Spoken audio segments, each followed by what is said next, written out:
spicy hip sequence. And so start by lying down. Okay? A relaxed bent knee. All we're going to do here is lie down and we're going to rotate.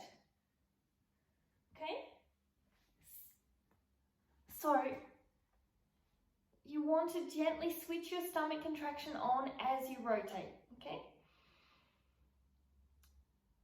You want to have a really long spine to make sure that you're protecting yourself, but also to make sure you get the mobility. Okay? From here, hands come out. Try to keep your shoulders on the floor. Move to one side.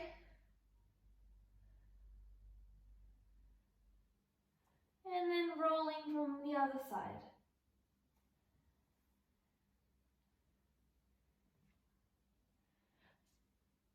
So we're softening the hips and all of the knots. Trying to get our pelvis a little bit liberated from being stuck.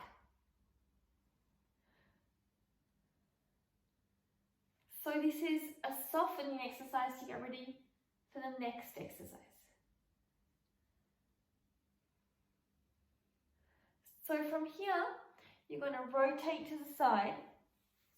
This hip leg comes forward, okay?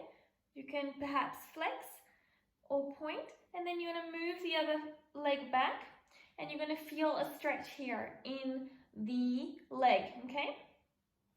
You want to have the foot on the back knife edge of the floor, okay? And then you rotate over, and you do the same thing on the other side, okay? So you've got a nice stretch here, okay? So what you're doing here is actually wringing the pelvis. So if you've got really locked up hips in the pelvis, this is going to be brilliant for you. However, don't go too wide, okay?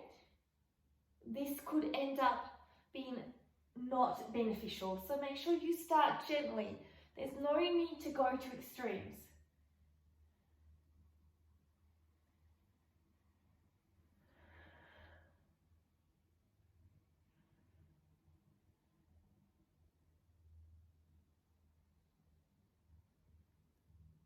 So this will also rotate your pelvis in the fascia and connective tissue.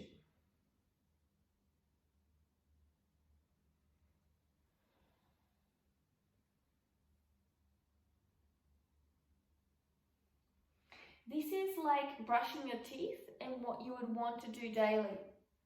So you would do around 20 repetitions. And as you get more flexible, you can increase the distance here. As you can see, I've opened wider.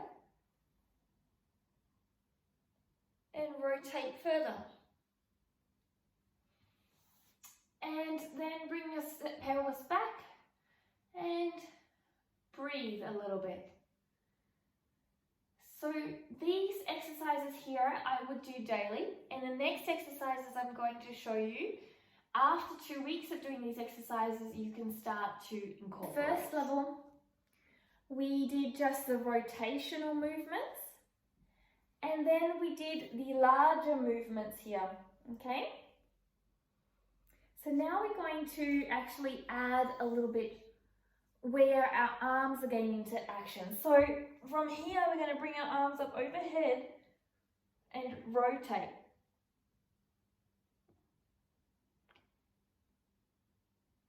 So it's really important to try and get this hip at the top past vertical, okay?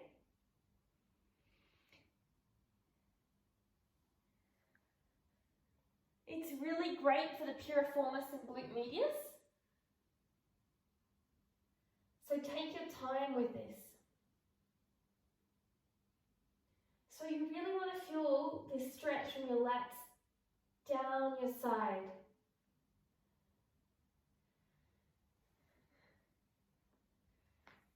So we're trying to find the now sequence to be more about harmony in the body and making all the components work together.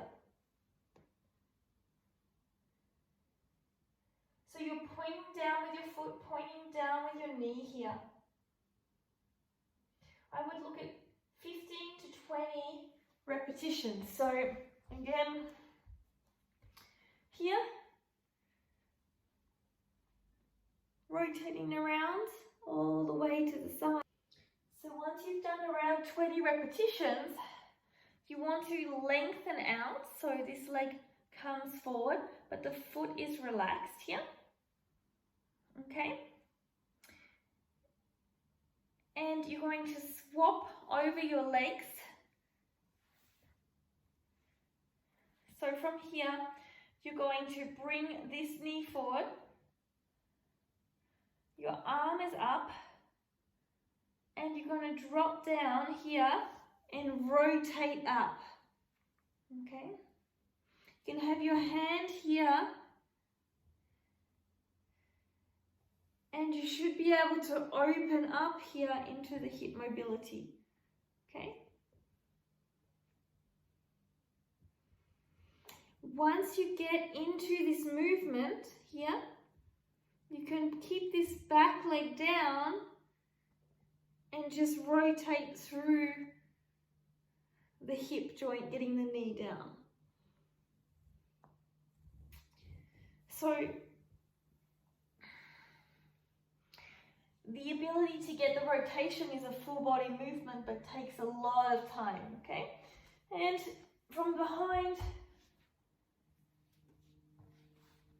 you're trying to get your belt buckle into the ground. So as I said, this leg can lift up.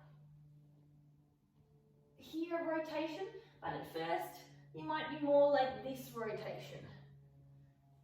Okay? The more you open your leg, the more the rotation you will be felt. And at first, you may have this movement and then ability eventually to rotate around without.